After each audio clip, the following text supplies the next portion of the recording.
किसी देश में अशोक नाम के राजा राज करते थे। उनकी पत्नी का नाम करुणा था। उनका जन्म राजवंश में हुआ था। महिला के सुख सुविधाओं का कोई अनुभव न था। सेवा के लिए बहुत से दास दासियां थी। उनके चारों ओर सुख ही सुख था। दुख क्या होता है इस बात को वह जानती ही नहीं थी। करुणा बहुत ही अधिक सुंदर थी। राजा उनसे अथाह प्रेम करते थे। उनके मुख से बात निकलने भर की देरी थी कि उनके पूरे होने से देर नहीं लगती थी।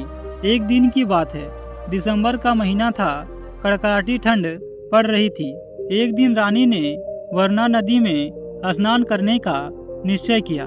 अपनी रानी की बात सुनकर राजा ने उन्हें आज्ञा दे दिया और अपने सैनिकों से कहा कि वरना नदी की ओर जाने वाले सारे मार्ग रोक दो और सभी घाटों को खाली करा दो। राजा के आदेश अनुसार सभी मार्ग को रोक दिया गया और इस प्रकार से नदी के तट व सभी घाट निर्जन हो गए। जो लोग घाटों के पास झोपड़ियां बनाकर रह रहे थे वे भी उन्हें छोड़कर वहां से चले गए।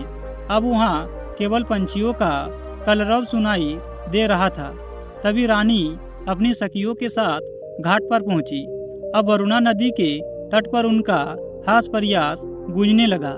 साथ ही उस समय पूर्व दिशा में सूर्य उगने लगी, जिसके कारण चारों ओर का वातावरण बहुत ही मनमोहक लग रही थी।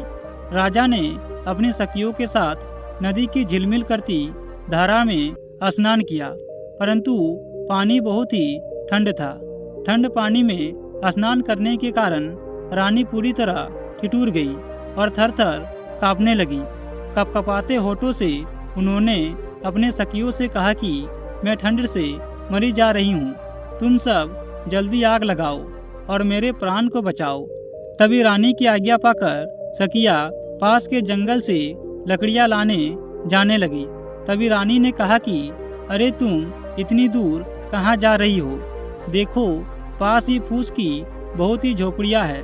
तुम लोग इसी में आग लगा दो। किसी तरह ठंड से तो छुटकारा मिलेगा। अपने रानी की बात सुनकर सखी ने कहा कि महारानी ऐसा ना करे। यह झोपड़ी न जाने किस गरीब की होगी।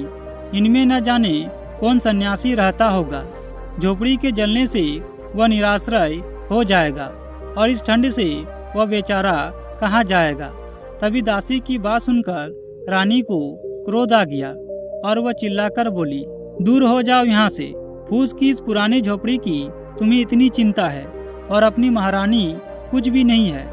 मेरी आज्ञा का तुरंत पालन करो, अन्यथा तुम्हें बहुत ही कठिन दंड दिया जाएगा।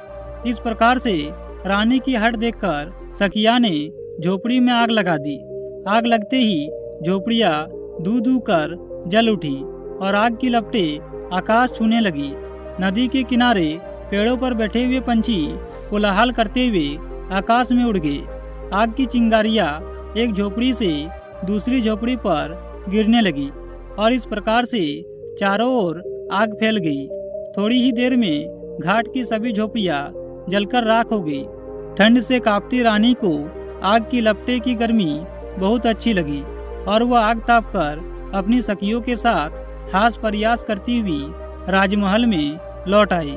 अगले दिन राजा अशोक अपनी राजसभा के न्यायासन पर बैठे ही थे कि जिनकी झोपड़ियाँ रानी ने जलवा दी थी वे राज दरबार में आ पहुँचे और रोते हुए रूंधे गले से उन्होंने राजा से अपनी दुख भरी कहानी सुनाई। अपनी प्रजा की बातें सुनकर राजा का सिर लज्जा से झुक गया। उनका चेहरा क्रोध से तमतमा उठा और वह न्यायसभा से उठकर एकदम राजमहल में चले गए।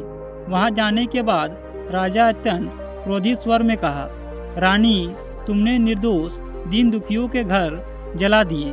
ये तुम्हारा कैसा राजधर्म है? तुमने जो भी किया वह बहुत ही क्रूरतापूर्ण कार्य किया है।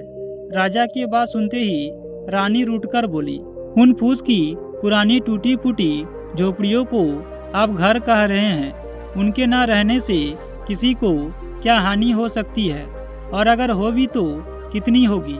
अपने रानी के एक क्षण के प्रमोद के लिए तो लोग न जाने कितना धन खर्च कर डालते हैं, और आप घास फूस की झोपड़ियों के लिए इतना क्रोध कर रहे हैं। लेकिन रानी की बात सुनकर राजा और भी अधिक क्रोधित हो गया और राजा ने दासियों को रानी के सभी राजश्री वस्त्र व आभूषण उतारने व भिखारिन के कपड़े पहनने को कहा। राजा की आज्ञा से दासियों ने महारानी के राजश्री वस्त्र और आभूषण उतार लिए और भिखारिन के कपड़े पहना दिए और रानी को राजमहल से बाहर ले जाकर राजा ने कहा, जाओ दीन होकर घर घर भीख मांगो। तुमने अपने एक क्षण के सुख के लिए जिन गरीब लोगों की झोपड़ियों को जला दिया था, तुम्हें उन्हें बनवाना होगा। मैं तुम्हें 1 वर्ष का समय देता हूँ। 1 वर्ष बाद तुम राजसभा में आना और सबको बताना कि दीन की झोपड़ियों का क्या मूल्य है। और इस प्रकार से अपने राजा की आज्ञा का पालन करते हुए रानी 1 वर्ष तक राजमहल से बाहर रही। गर्मी, सर्दी और वर्षा सहते हुए उन्होंने कठिन परिश्रम किया।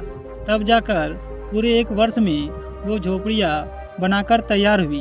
अब रानी को झोपड़ी का वास्तविक मूल्य समझ में आ गया था और इस प्रकार से राजा ने उन्हें आदरपूर्वक महल में ले आए।